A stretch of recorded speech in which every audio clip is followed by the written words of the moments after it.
Hello everyone. তো এটা ছিল ঠিক 28 তারিখ রাত 12টার সময়। ও নিজেও জানতো না যে আমি একটা ছোট্ট সারপ্রাইজ দেব। তো একটা ছোট্ট সারপ্রাইজ না দিলে হয়, তাই ছোট্ট করে কেক কাটা হলো। আর পরের দিন চলে গেছিলাম মায়ের বাড়ি। তো ওখানে মা ওর বার্থডের সব কিছু রেডি করছিল। তো ও ইলিশ বিরিয়ানি খুব পছন্দ করে, সেই জন্য মা ওর জন্য ইলিশ বিরিয়ানি রান্না করেছে। তো বোন এখানে প্লেটটা রেডি করছে।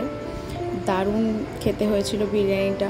শুধু বিরিয়ানি নয়, মা ওর জন্য ডিমের মালাইকারিও রান্না করেছে। দেখেই আমার লোভ লাগছিল। তো যাই হোক, লোভটাকে সামলে এখন ওর জন্য তুলতে হবে। তো এই যে birthday special plate full ready, এবার খাওয়ার পালা। তো মা ওর জন্য করেছিল ইলিশ বিরিয়ানি, 5 রকম ভাজা, কি একটা মাছের ঝাল, আর ডিমের মালাইকারি, চাটনি, পাঁপড়ও ছিল, আর 5 রকম মিষ্টি, আর পায়েস তো থাকতেই হবে। তো এই হচ্ছে আমাদের বার্থডে বয়। খাওয়ার সময় বেশি ভিডিও করা যাবে না, তাই একটুখানি নিয়েছি, আর ভিডিও করিনি। তো এটা হচ্ছে বিকালবেলা কেক কাটার সময়, যেহেতু সবাই চলে যাবে তাই তাড়াতাড়ি কেক কাটতে হলো। তো দাদারা গিফট করেছিল কেক, দারুণ। তো এবার হবে কেক কাটা। আর তার আগে মা বাবা ওর জন্য একটা রূপোর ব্রেসলেট দিয়েছিল বার্থডেতে।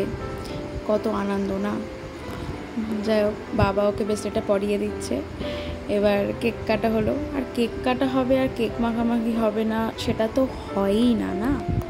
তো প্রথমে ও বাবাকে কেকটা খাইয়ে দিচ্ছে, আর তারপরে মাকে খাইয়ে দেবে, মাও ওকে খাইয়ে দেবে, এভাবেই চলছে। তার সাথে আমাকেও একটু খাইয়ে দিয়েছিল। আর মা এখানে ওকে ঘোমটা দিয়ে তাই কেক খাওয়াচ্ছে, সেটাই আমরা হাসছিলাম।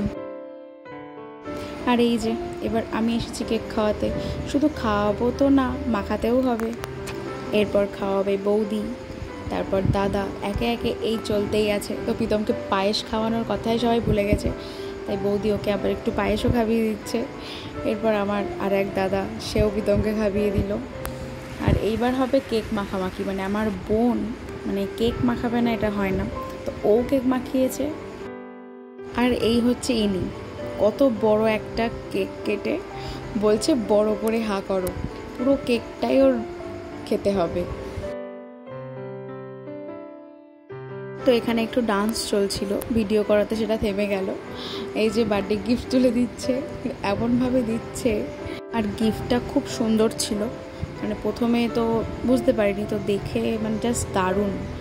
আর বুদ্ধ কিন্তু থাকা খুবই ভালো, একটা শান্তি আসে বাড়িতে, শুনেছি যেটা। আর এই যে ইনি তো অ্যাজ ইউজুয়াল সবাইকে নকল করে, তাই বুদ্ধ মূর্তি দেখে ওকেও নকল করেছে। আর এখানে উনি লাইট ধরেছে রিলস বানানোর জন্য ওদের। চলো বাই, ভালো লাগলে সাবস্ক্রাইব করে দিও।